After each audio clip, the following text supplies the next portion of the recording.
But I don't think that in this country, with this arrangement, do we want to say that human and race are the same thing? Not good.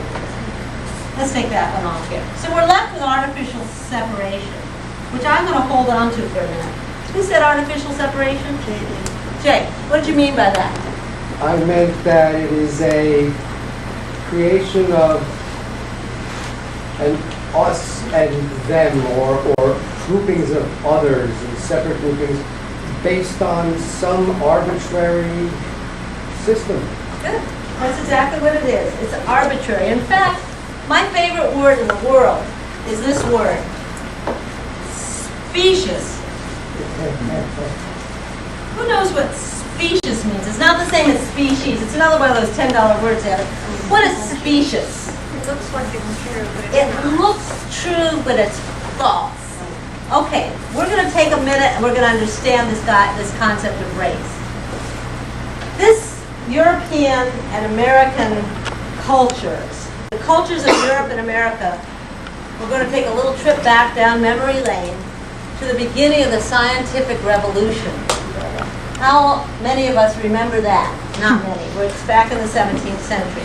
What we want you to understand, though, is what was happening then is that people were getting very excited about being freed from all this so-called mumbo-jumbo mysticism of the rulers, the kings, and that were supposed to be divine rulers, and we were coming into a new era that we were calling the scientific age.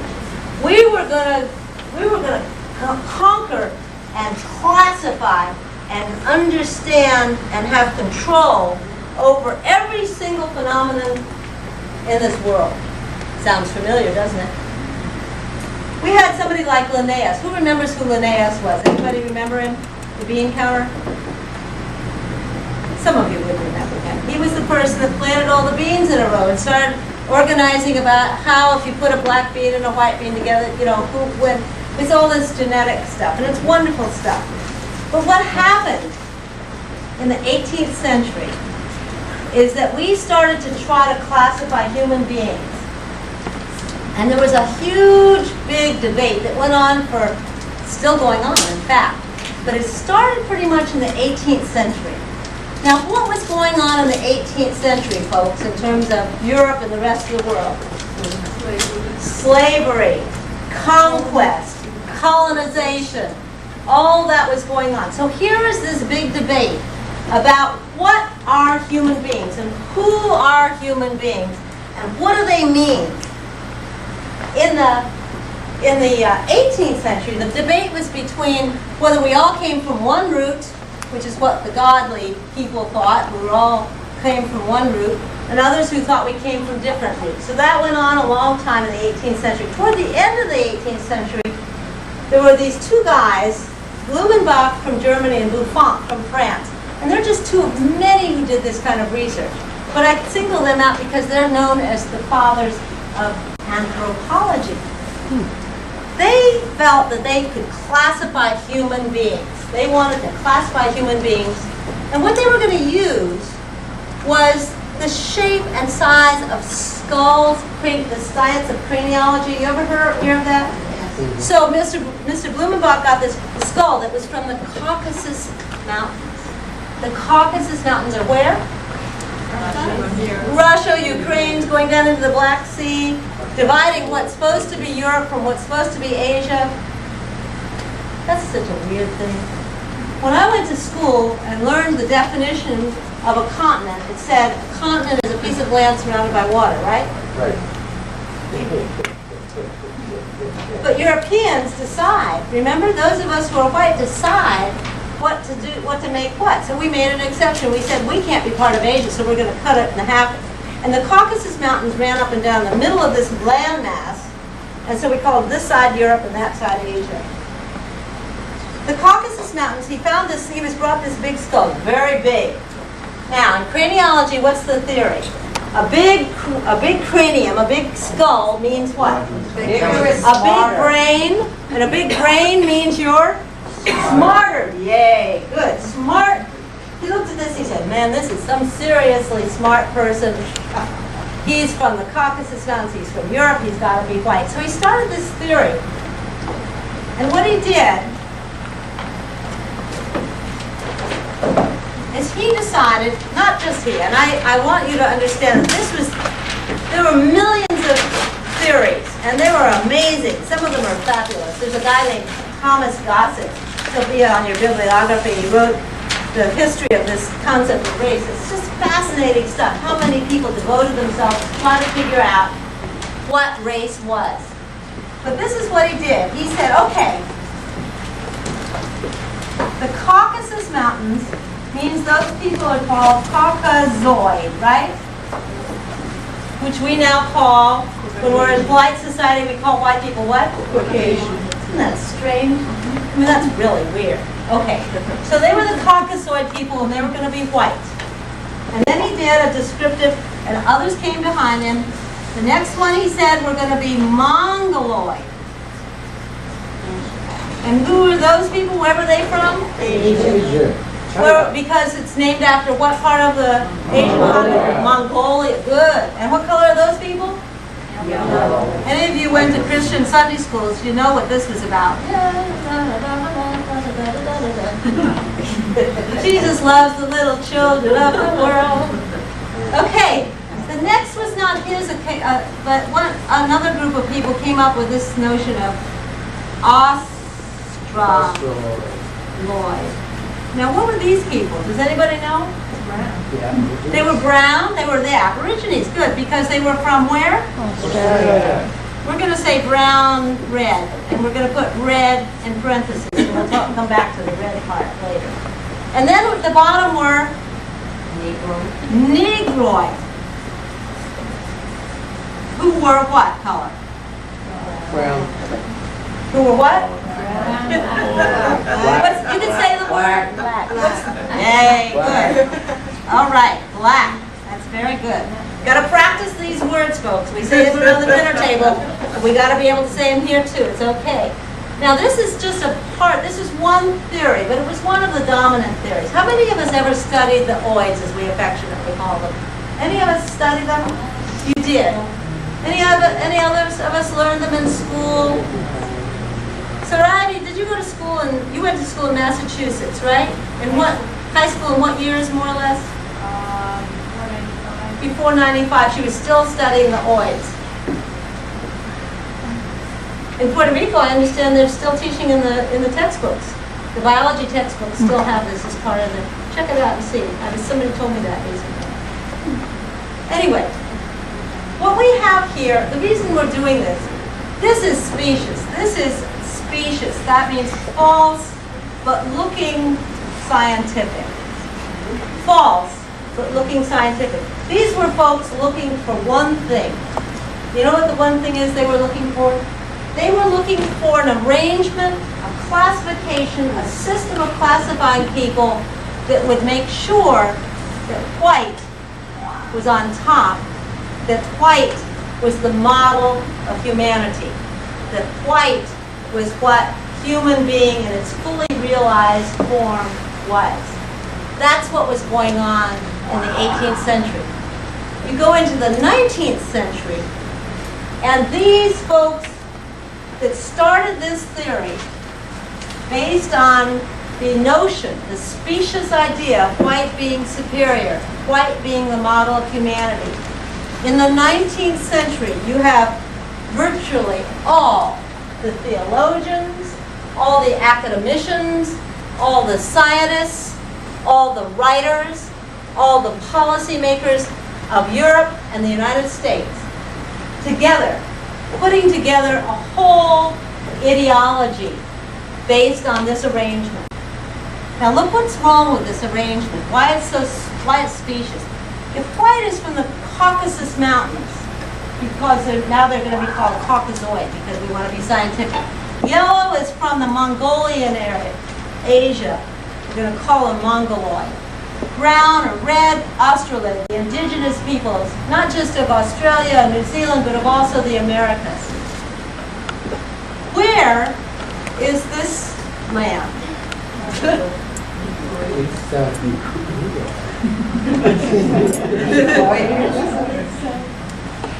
My notion, my memory of science and scientific theory is that it has to be replicable. It has to make sense. It has to be internally consistent.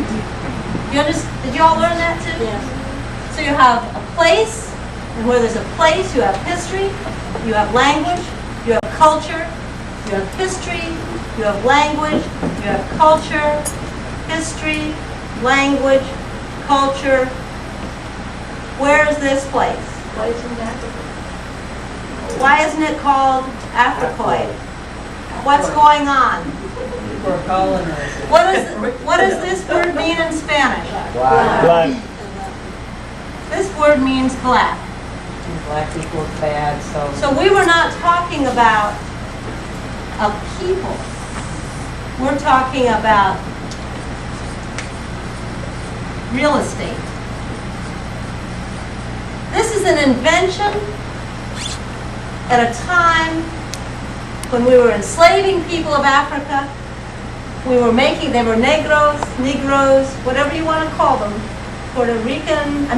Portuguese, Spanish, English, Dutch. We all called them Negroid. This is not a people.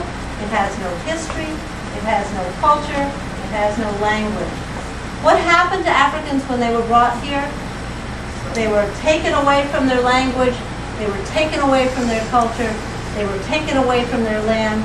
The only thing this country has ever learned about Africa until extremely recently was what? What are some of the images we have of Africa? The language we use about Africa is the dark continent. What else? Savages. You can say it. Cannibals. People swinging from vines in the trees. A place with no culture whatsoever. Primitives. Absolutely. Our son has to go there and We go there and conquer. Tarzan has to go and conquer. The reason this is important is it was put forward as truth. It was put forward as the way of the world. It was put forward as humankind. This is the arrangement, and the preachers came along and said this is God ordained, and came up with amazing numbers of theologies having to do with why this was God ordained. The scientists went crazy. They went around the world looking at every conceivable type of person they could find and tried to fit them into something that looked like this.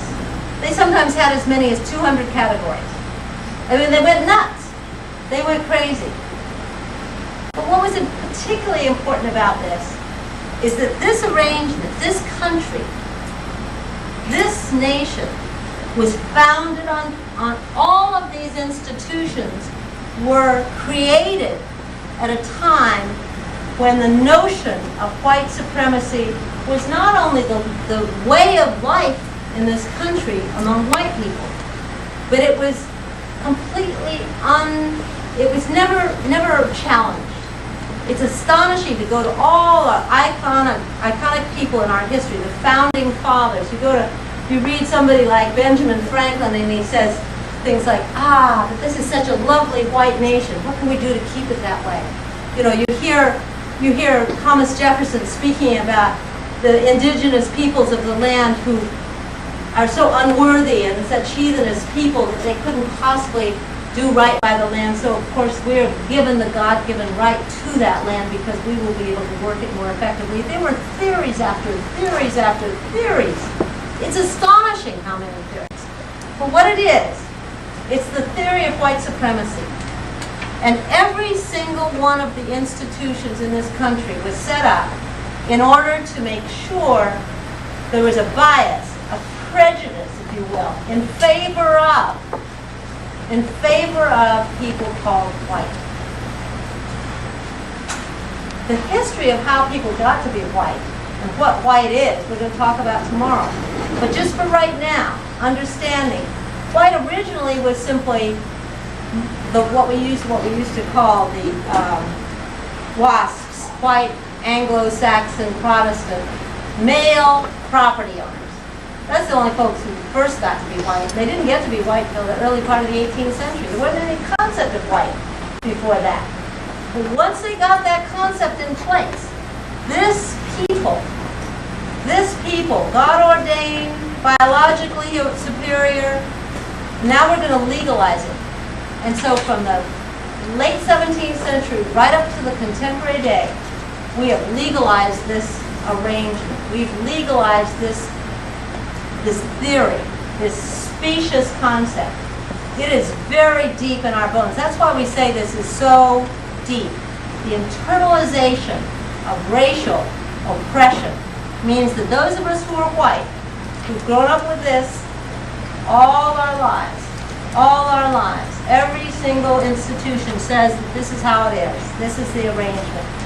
We get accused in the People's Institute often of saying, oh, you only talk about black and white.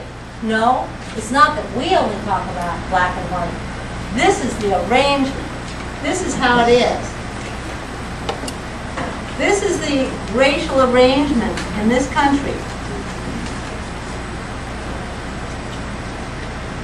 This is where all the privileges are. This is the laws that benefit us.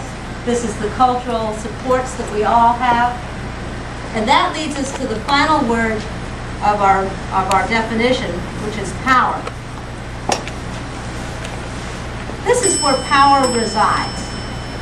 Power is the access to the institutions sanctioned by the state.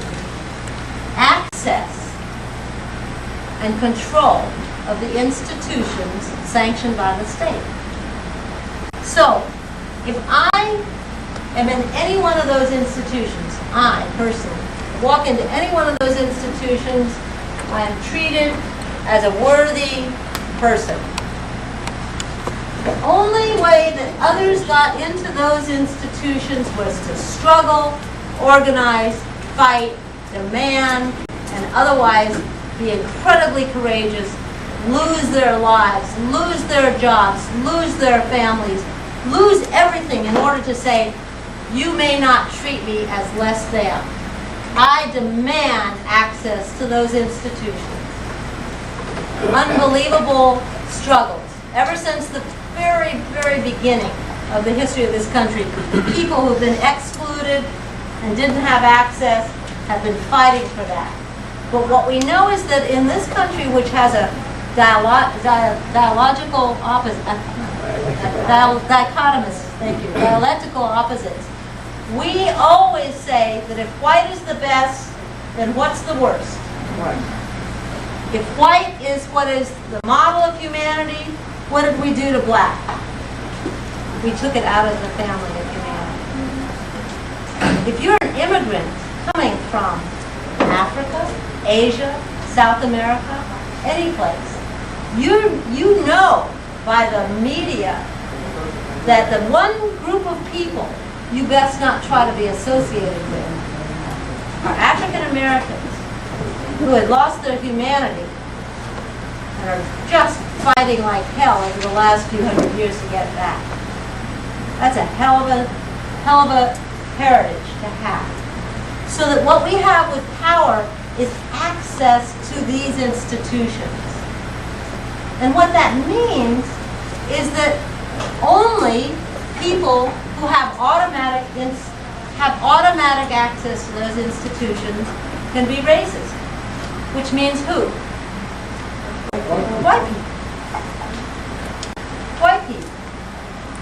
Only white people in this society, in this arrangement, can have automatic access.